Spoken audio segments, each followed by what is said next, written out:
Start. పరలోకమందున్న మా కన్న తండ్రి, మీ ఘనమైన నామమునకు వందనములు తండ్రి. గడిచిన కాలమంతా మీ కృపలో భద్రపరిచి కాచి కాపాడారు. అందును బట్టి మీకు వందనములు తండ్రి. కుటుంబ ప్రార్థన ఒక శక్తివంతమైన ప్రార్థనగా అనేక మందిని మార్చే విధానంగా ఉండుటకు సహాయతను దయచేయండి ప్రభువా. నాయనా, ఇదిగో తండ్రి, ప్రతిదినం మిమ్మల్ని స్తుతించి ఆరాధించే భాగ్యాన్ని ప్రతి కుటుంబానికి దయచేయండి. మీ మాటలు చెప్తుండగా నాయనా, మీరే కృప చూపించమని యేసుక్రీస్తు పేరిట సమర్పించడి వేడుకుంటున్నాను మా కన్న తండ్రి. ఆమేన్.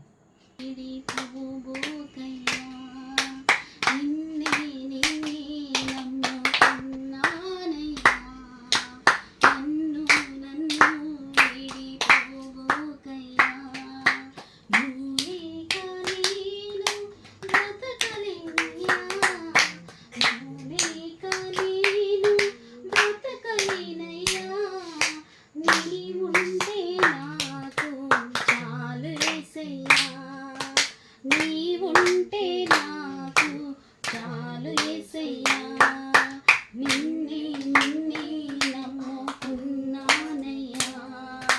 నన్ను విడిపోబోకయ్యా.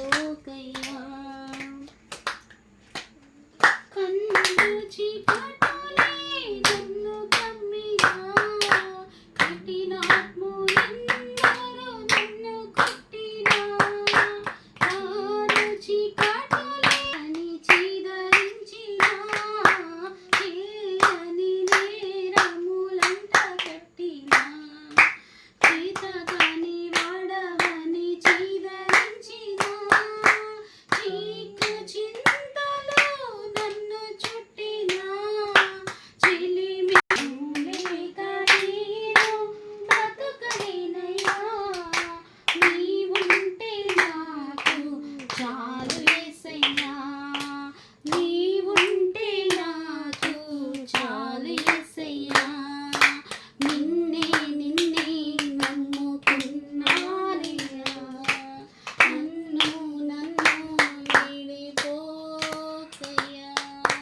చూడండి పిల్లలు, మీకు ఒక పాఠాన్ని నేను ఇప్పుడు చెప్పబోతున్నాను.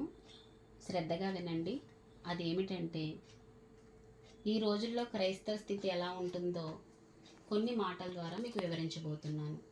అదేమిటంటే, మొట్టమొదటిగా సమయం ఉండి మందిరమునకు రాలేని స్థితి. అంటే దేవుడు మనకి ఇచ్చిన సమయం ఉన్ని కూడా మందిరమునకు రాలేకపోతున్నాం. సమయం ఉంది, ఎందుకు రాలేకపోతున్నాం? అలాంటి స్థితిలో ఈరోజు క్రైస్తవులు బ్రతుకుతున్నారు.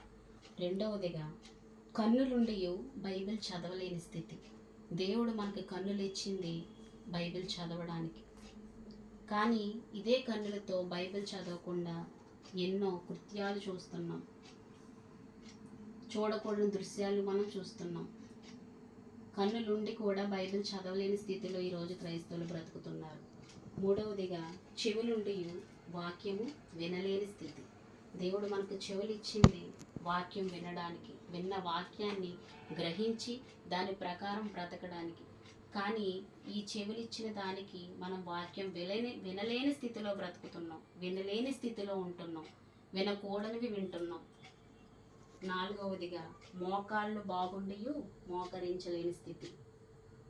మనకు దేవుడు కాళ్ళు ఇచ్చాడు, కానీ మనకి కాళ్ళు బాగున్నా కూడా మోకాళ్ళు వేయలేని స్థితిలో బ్రతుకుతున్నాం. మనకి నిజంగా బాగోలేని పరిస్థితిలో ఉంటే అది దేవుడికి తెలుస్తుంది, కానీ మోకాళ్ళు బాగుండి కూడా మోకరించలేని స్థితిలో ఈరోజు క్రైస్తవులు ఉంటున్నారు. ఐదవదిగా, స్వరము బాగుండి పాటలు పాడలేని స్థితి. దేవుడు మనకు స్వరాన్ని ఇచ్చాడు, దాన్ని దేవుని కోసం వినియోగించాలి, కీర్తనలు పాడాలి, కానీ స్వరం బాగుంటుంది, పాడలేని స్థితిలో బ్రతుకుతున్నాం. మనకున్న తలాంతులను మనం వినియోగించడం లేదు దేవుడి కోసం ఈరోజు క్రైస్తవ స్థితిలో.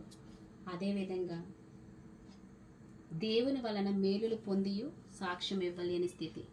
ఈరోజు మనం బ్రతుకుతున్నాము అంటే ఆయన కృప. మనకి దేవుడు ఆయుష్ ఇచ్చాడంటే ఆయన దయ. దేవుడి వలన మనం ఎన్నో మేలులు పొందుకుంటున్నాం, ఎన్నో ఆశీర్వాదాలు పొందుకుంటున్నాం. కానీ దేవుని వలన బ్రతుకుతున్నాను, దేవుడే నాకు ఇన్ని కార్యాలు చేశాడని ఆయన పట్ల కృతజ్ఞత లేకుండా ఆయన చేసిన మేలులను కూడా మనం చెప్పలేని స్థితిలో బ్రతుకుతున్నాం. ఈరోజు క్రైస్తవ స్థితిలో ఉంటున్న ప్రతి ఒక్కరూ ఇలాగే బ్రతుకుతున్నారు. ఇలాంటి స్థితిలో క్రైస్తవులు ఉండకూడదని దేవుడు చెప్తున్నారు. మనం క్రైస్తవులుగా ఉండి దేవుని కోసం, ఆయన పరిచర్య కోసం మన అవయవాలను వినియోగిద్దాం. శ్రద్ధగా విన్నందుకు నా వందనములు. ప్రార్థన చేసుకుందాం.